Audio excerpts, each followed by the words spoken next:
सड़कों से लेकर संसद तक और विधानसभा से लेकर मानगढ़ धाम तक सिर्फ एक ही आवाज गूंज रही है। ये गूंज है एक अलग राज्य भील प्रदेश बनाने को लेकर। तो दोस्तों आज की वीडियो में हम बात करेंगे 112 सालों से चली आ रही आदिवासियों की मांग भील प्रदेश के बारे में कि आदिवासी अलग से भील प्रदेश बनाने की मांग क्यों कर रहे हैं और सबसे पहले भील प्रदेश की मांग कब, किसने और क्यों की थी। क्या भारतीय संविधान के अनुसार अलग से भील प्रदेश बन सकता है और यदि अलग से भील प्रदेश बना तो उसका मैप क्या होगा और उसमें कौन कौन से राज्यों के कौन कौन से व कितने जिले शामिल होंगे और ऐसी कौन सी चीजें हैं जो अलग से भील प्रदेश बनने की राह में अड़चने पैदा कर रही है। सब पर एक एक करके बात करेंगे। तो चलिए शुरू करते हैं। गुजराती के आधार पर गुजरात का नाम पड़ा, मराठी के नाम पर महाराष्ट्र बनता है तो पंजाबी के नाम पर पंजाब बनता है, तेलुगु के आधार पर तेलंगाना बनता है तो भीली बोली के आधार पर भील प्रदेश भी बन सकता है। आदिवासी मेरा धर्म है, जोहार मेरा अभिवादन है, प्रकृति मेरी पूजा है, तीर कमान मेरी पहचान है, अम्बेडकर बिरसा मेरा स्वाभिमान है, भील प्रदेश मेरा अधिकार है और इस अधिकार को हम लेके रहेंगे। भील प्रदेश की मांग कोई नई मांग नहीं है। यह मांग आदिवासियों द्वारा आजादी के पहले से समय समय पर उठाई जाती रही है। मानगढ़ की पहाड़ियों पर छट रही यह भीड़ करीब 112 साल पहले हुए नरसंहार की याद दिला देती है। जलियांवाला बाग हत्याकांड से भी 6 वर्ष पूर्व 1913 में जब ब्रिटिश सेना व राजे रजवाड़ों द्वारा राजस्थान गुजरात सीमा पर स्थित मानगढ़ की पहाड़ियों पर 1500 से भी अधिक भील आदिवासियों को मार डाला गया था, तब भील समाज सुधारक और आध्यात्मिक नेता गोविंद गुरु ने सबसे पहले आदिवासियों के लिए एक अलग स्टेट भील प्रदेश की मांग की थी। आपको बता दें कि मानगढ़ नरसंहार को राजस्थान का जलियांवाला बाग हत्याकांड नाम से भी जाना जाता है। मानगढ़ नरसंहार के बाद उठी भील प्रदेश की मांग को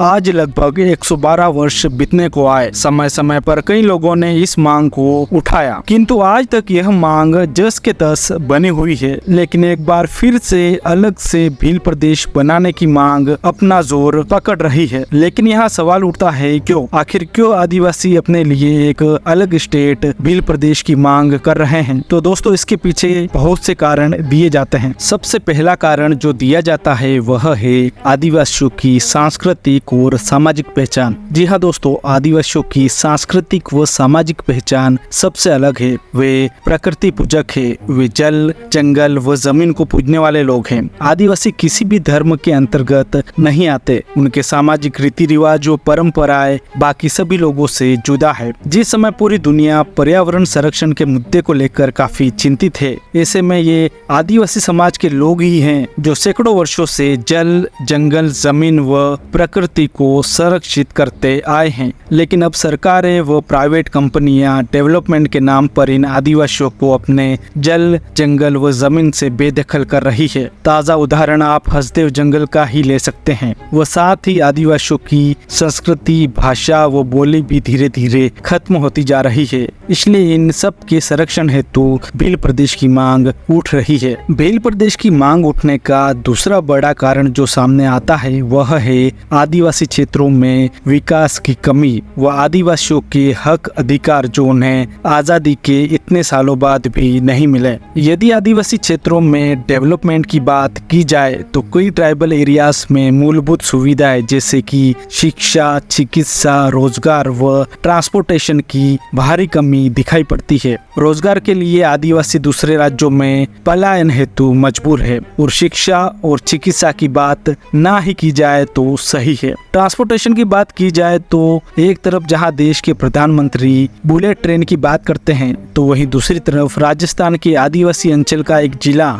बांसवाड़ा जिसमें अभी तक रेल की पटरियां भी नहीं बिछी है, तो यहाँ रेल चलने व बुलेट ट्रेन की बात तो कोसों दूर की है। अभी हाल ही में दैनिक भास्कर में एक न्यूज छपी थी कि आदिवासी क्षेत्र से 20,000 में नवजात बच्चे खरीद कर उन्हें दलालों द्वारा आगे लाखों में बेचा जा रहा है। अब आप खुद ही सोचिए कि कोई इंसान क्यों ही मात्र 20,000 रुपए में अपने बच्चों का सौदा करेगा। ये न्यूज इस ओर इशारा इशारा करती है कि आजादी के इतने सालों बाद भी आदिवासी क्षेत्र के लोगों की हालत बहुत दयनीय है। यदि हम आदिवासियों के हक अधिकारों की बात करें तो भारतीय संसद द्वारा एक कानून पास किया गया था, पेसा एक्ट 1996, यानी कि panchayat extension to schedule areas. इस कानून का मुख्य उद्देश्य ग्राम सभाओं को विशेष अधिकार व ज्यादा पावर देकर आदिवासी आबादी को शोषण से बचाना था। खासकर नेचुरल रिसोर्सेज के मैनेजमेंट के लिए यह पावर्स ग्राम सभा को दी गई थी। यह कानून संविधान की 5वीं अनुसूची में चिन्हित अनुसूचित क्षेत्रों वाले राज्यों पर लागू होता है, जिसमें आपकी स्क्रीन पर दिख रहे निम्न राज्य सम्मिलित है। धरातल पर पेसा एक्ट 1996 के हालात क्या है वो भी आप थोड़ा जान ही लीजिए। हम राजस्थान राज्य की बात कर लेते हैं। राजस्थान सरकार ने 1999 में इस कानून को अपनाया और उसके 11 साल बाद यानी कि 2011 में इस कानून के लिए नियम बनाए। लेकिन 25 साल बीत जाने के बाद भी लोगों को इस कानून के बारे में पता नहीं है। लोगों की छोड़िए, भाजपा व कांग्रेस जैसी नेशनल पार्टीज के विधायक व मंत्रियों को भी इस कानून के बारे में पूरी जानकारी नहीं है। यही कारण है कि आए दिनों आदिवासियों को अपनी जमीनों से विस्थापित किया जा रहा है। उनकी जमीनों को प्राइवेट कंपनीज को बेचा जा रहा है। एक यह भी मेन कारण सामने आता है अलग से भील प्रदेश की मांग का। तीसरा कारण भील प्रदेश की मांग उठने को लेकर दिया जाता है वह है राजनीतिक प्रतिनिधित्व। आदिवासी समुदाय का मानना है कि एक अलग राज्य बनने से उन्हें राजनीतिक प्रतिनिधित्व मिलेगा, जिससे वे ज्यादा मजबूती से अपनी बात संसद में रख पाएंगे, जिससे कि उनकी समस्याओं का जल्द से जल्द समाधान हो सकेगा। अभी हाल ही के समय में भारत आदिवासी पार्टी ने भील प्रदेश की मांग को प्रमुखता से उठाया है और राजस्थान के मानगढ़ धाम में एक बड़ी महारैली आयोजित की गई थी, जिसमें 4 राज्यों के गुंजा जिलों को मिलाकर भील प्रदेश बनाने की मांग की गई और साथ ही आदिवासी समाज ने कुछ और मांगे भी प्रमुखता से रखी, जैसे ट्राइबल एरिया में 5वीं अनुसूची लागू की जाए, जनसंख्या के अनुपात में आदिवासी समाज को रिजर्वेशन दिया जाए, बाणेश्वर की 80% भूमि आदिवासियों के नाम की जाए, जगपुरा भुकिया जो कि बांसवाड़ा में स्थित है में सोने की खदानों की नीलामी को निरस्त किया जाए और साथ ही जनगणना में आदिवासी धर्म का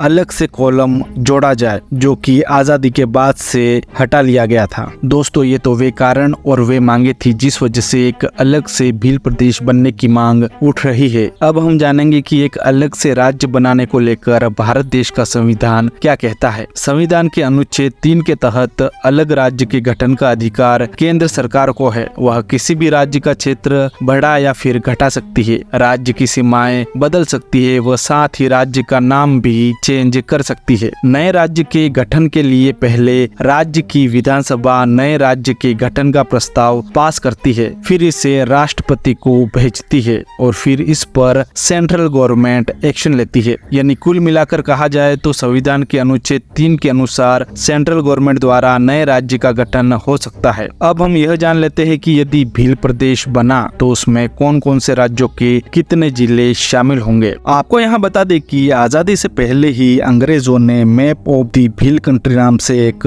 नक्शा जारी किया था। उसी नक्शे के आधार पर कुल 4 राज्यों राजस्थान, गुजरात, मध्य प्रदेश व महाराष्ट्र के कुल 49 जिलों को मिलाकर एक अलग से भील प्रदेश बनाने की मांग आदिवासी समाज व बाप पार्टी द्वारा की जा रही है। यदि भील प्रदेश बनता है तो इन 4 राज्यों के आपकी स्क्रीन पर दिख रहे निम्न जिले भील प्रदेश का हिस्सा हो सकते हैं। यदि भील प्रदेश के मैप की बात की जाए तो 1896 में अंग्रेजों द्वारा एक official map the country of Bhil Pradesh नाम से जारी किया था। उसके बाद के सारे मैप्स प्रतीकात्मक मैप्स ही है। लेकिन क्या भील प्रदेश बनना इतना आसान काम है? तो इसका उत्तर होगा नहीं। भील प्रदेश बनना इतना आसान नहीं है, क्योंकि भील प्रदेश बनने में बहुत सारी रुकावटें हैं। भील प्रदेश के विपक्ष में या फिर कहे भील प्रदेश की मांग को ठुकराने के पीछे जो सबसे बड़ा तर्क दिया जाता है वह ये है कि जाति आधारित राज्य नहीं बना सकते। इससे देश की अखंडता व एकता प्रभावित होगी, क्षेत्रवाद बढ़ेगा व अन्य समुदाय भी इसी प्रकार की मांग कर सकते हैं। यदि वर्तमान में सबसे बड़ी रुकावट की बात करें तो जिन 4 राज्यों राजस्थान, मध्य प्रदेश, गुजरात व मध्य प्रदेश को मिलाकर भिल प्रदेश की मांग उठ रही है, उन चारों राज्यों में बीजेपी की सरकार है। आरएसएस व बीजेपी आदिवासियों को हमेशा से ही वनवासी हिंदू बोलती आई है। बीजेपी कभी नहीं चाहेगी कि आदिवासी अपना एक अलग राज्य बनाए, क्योंकि इससे इसकी हिंदूवादी राजनीति कमजोर पड़ जाएगी। अभी हाल ही में राजस्थान विधानसभा में 18 जुलाई को दरियावाद से बीजेपी विधायक थावरचंद मीणा और आसपुर से विधायक उमेश मीणा भिल प्रदेश लिखी टी शर्ट पहनकर विधानसभा पहुंचे थे। दोनों ने अलग से भिल प्रदेश की मांग उठाई थी। मीणा ने कहा कि हम आदिवासियों को गुजरात, महाराष्ट्र, मध्य प्रदेश और राजस्थान में बांट दिया गया है। हमारी बोली, संस्कृति, रीति रिवाज एक है, तो हम सब मिलकर अलग से भिल प्रदेश क्यों नहीं बना सकते। और उनकी मांग थी कि हम आदिवासियों को हमारी संस्कृति, भाषा, परंपरा, बोली, रीति रिवाज के माध्यम से हमें बांट दिया गया। आधु को गुजरात बांटा, आधु को मध्य प्रदेश में बांटा, तो आधु को राजस्थान के अंदर बांटा। हमारी संस्कृति, रीति रिवाज, बोली, भाषा, परंपरा एक है, तो हमें हमारा हक मिलना चाहिए। हम लोग भिल प्रदेश की मांग करते हैं, तो इसको प्रस्ताव बनाकर आप केंद्र सरकार तक भेजिए। उसके जवाब में राजस्थान सरकार के जनजातीय मंत्री बाबूलाल खराड़ी ने उनकी मांग ये कहते हुए खारिज कर दी कि जाति के आधार पर स्टेट नहीं बन सकता। ऐसा हुआ तो अन्य लोग भी इसी तरह की मांग करेंगे। हम केंद्र को इसका प्रस्ताव नहीं भेज सकते। राजस्थान सरकार की ही तरह मध्य प्रदेश सरकार भी इसे केंद्र का विषय बताकर पल्ला झाड़ चुकी है। भिल प्रदेश में प्रस्तावित मध्य प्रदेश के हिस्से में सक्रिय अधिकांश आदिवासी नेताओं की जड़ें आरएसएस में हैं। आरएसएस आदिवासियों को वनवासी हिंदू कहता आया है, जबकि महाराष्ट्र में भी आदिवासी उत्तर में नंदुरबार से लेकर पश्चिम में ठाणे तक फैले हैं। यहाँ आदिवासी अन्य राज्यों की तुलना में कम और बिखरे हुए हैं। गुजरात में आंदोलन तेज है, लेकिन वहाँ की भी भाजपा सरकार अलग से भिल प्रदेश बनाने के पक्ष में नहीं है। दूसरी तरफ राजकुमार रोत का कहना है कि 10 वर्षों में भिल प्रदेश बन जाएगा, लेकिन जब तक मजबूत राजनीतिक प्रतिनिधित्व के साथ साथ बिखरे हुए आदिवासी एकजुट नहीं होंगे, तब तक भिल प्रदेश का सपना पूरा होना मुश्किल लग रहा है। आपका इस पूरे मुद्दे पर क्या सोचना है? क्या भिल प्रदेश बनेगा या नहीं? हमेशा की तरह कमेंट बॉक्स आपके लिए खुला पड़ा है, आप हमें वहां पर कमेंट करके बता सकते हैं। वीडियो अच्छा लगा हो तो लाइक, शेयर और चैनल को सब्सक्राइब जरूर करें। मिलते हैं अगले वीडियो में, तब तक के लिए जय जोहार।